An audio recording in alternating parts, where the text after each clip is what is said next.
Welcome to this edition of Park Hill In Depth. We are at the Russell Jones Education Center with our Superintendent Dr. Jeanette Cowherd and our Director of Safety and Security, Chad Phillips. Dr. Cowherd, we'll start with you. Can you give us an update on the long-range facilities plan?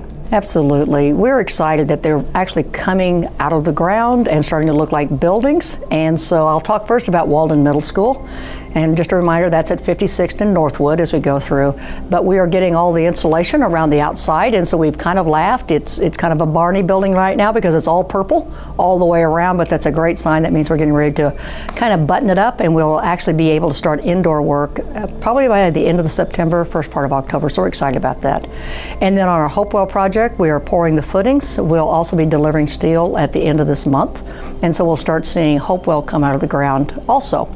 I think the other thing that is exciting, we haven't talked much about it yet, has been our support services facility and our transportation facility. But we'll actually be starting work on that in early September, and we'll be having the groundbreaking in October, and we'll talk more about that later. But we're excited to get all those projects going at the exact same time. Yes, very exciting. Can you share updates on our next steps in our redistricting process? Absolutely. You know, this is an exciting process, and I know that it makes so many people nervous about this.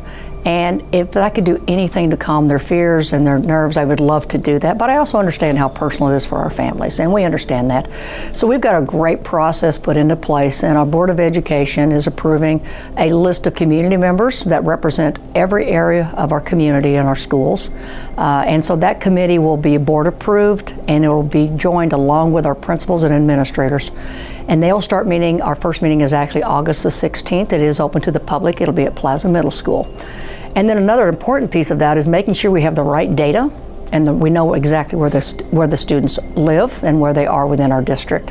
And so we have an RFP, or a request for proposals, out to several demographic groups and companies, and they'll provide those bids for that work for us coming in next week. And so once we get that in place, we can start using that data to let the committee do its work.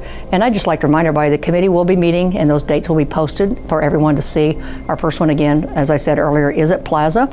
They're going to start from 4:30 to 7, and the public is invited to observe that process. Of course, they wouldn't be a part of the committee, but they are able to watch that entire process as it goes forward. And then, thanks to your group, we'll also be communicating out at the end of each of those meetings what occurred and where we are in that process. So we keep everybody informed all along the way as we go. Great.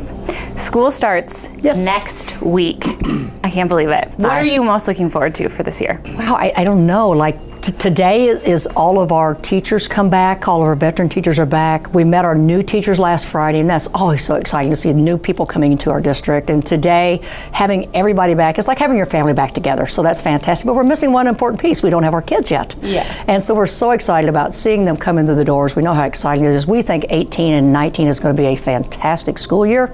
We just can't wait to get started as we move ahead. We have done so much in getting ready for that. And so our arms are open wide, and we're ready to just welcome them in and have an amazing, amazing year. Thank you very much, Dr. Cowherd. You're welcome. We're also joined by our Director of Safety and Security, Chad Phillips. Chad, welcome to Park Hill. Thank you very much. Based on community feedback and together with emergency responders, we identified some safety improvements for the district. Can you share more about what we've been doing at our high schools this summer? Both high schools, Park Hill on Berry as well as Park Hill South, underwent some fairly massive construction with emphasis on Park Hill High School. This was designed in such a way to where we can better secure our front entrances and get a better grip on our visitor management system. And in addition to the high schools, what are some updates we've been making district-wide? We have installed what we're referring to as the video doorbells that you will see at the entrance to each of our schools. It's a rather simple process as opposed to just having open access to the school. You will have to push the button. You'll be greeted by someone on the other end. They'll be able to see and hear you. You'll be able to hear them as a visitor. And then once you state your business and as to who you are and why you're there, you will be buzzed into the school and go through fairly the same system as you're used to. Thank you very much, Chad. We will have continued updates on our redistricting plan and our safety efforts on our website, and that is www.parkhill.k12.mo.us. With Paul Lewis behind the camera, I'm Samantha Fitzgerald, and we'll see you next month for another edition of Park Hill In Depth.